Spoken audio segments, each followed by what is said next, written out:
मैं कैसे परिचय दूं उस शख्सियत का जिनका नाम खुद अपने आप में एक परिचय है। मैं कैसे परिचय करूं उस व्यक्ति का जिनकी आवाज देश की ही आवाज नहीं बल्कि सारे विश्व की आवाज है।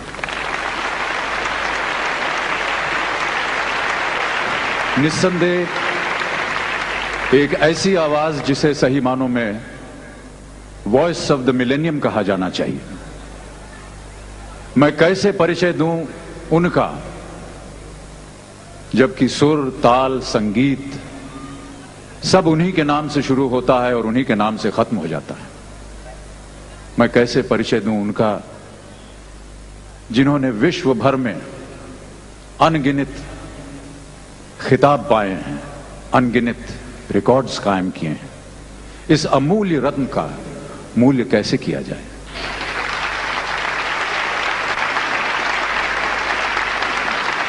इन प्रश्नों का उत्तर देने के लिए न तो मेरे पास दिमाग है और ना ही शब्द। हमारे पड़ोसी मुल्क के लोग जब कभी हमसे मिलते हैं तो कहा करते हैं कि हमारे पास वो सब कुछ है जो आपके पास भारत में है, बस दो चीजें नहीं हैं, ताजमहल और लता मंगेशकर।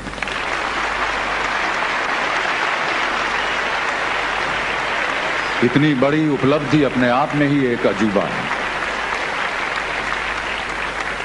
परंतु अपनी छोटी सी हैसियत में लता जी के गुणों का वर्णन करने के लिए मैं प्रयत्न करना चाहता हूं।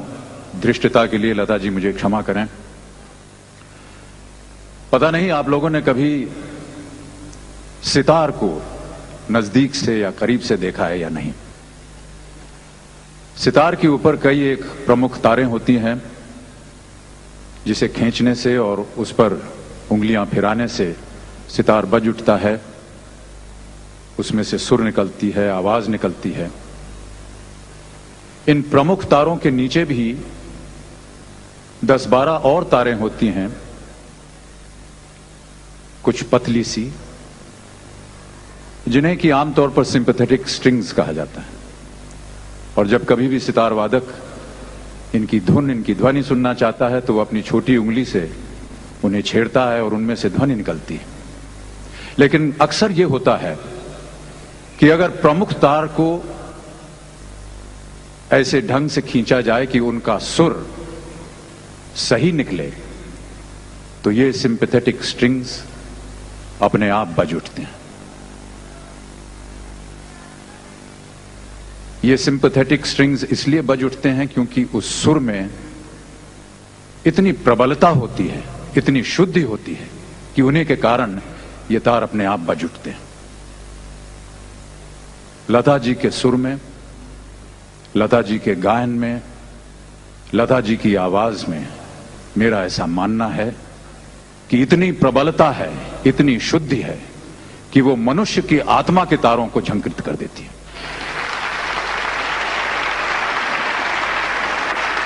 मेरा और एक अनुमान है कि संगीत के सुरों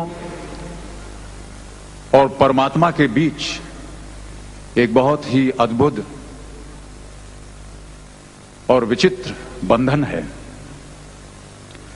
और यदि कोई ऐसी डोर है या कोई ऐसा तार है जो मनुष्य की आत्मा को परमात्मा के साथ बांधता है, जोड़ता है, तो उस डोर, उस तार का नाम है लता मंगेशकर। देवियों और सज्जनों, साक्षात सरस्वती के इस रूप को मैं शत शत प्रणाम करता हूं और बड़े ही विनम्र भाव से आग्रह करता हूं, आमंत्रित करता हूं कि लता जी हमारे समक्ष आएं और हमारे और आपकी आत्माओं को परमात्मा के साथ बांधें। देवियों और सज्जनों, आदरणीय लता मंगेशकर जी।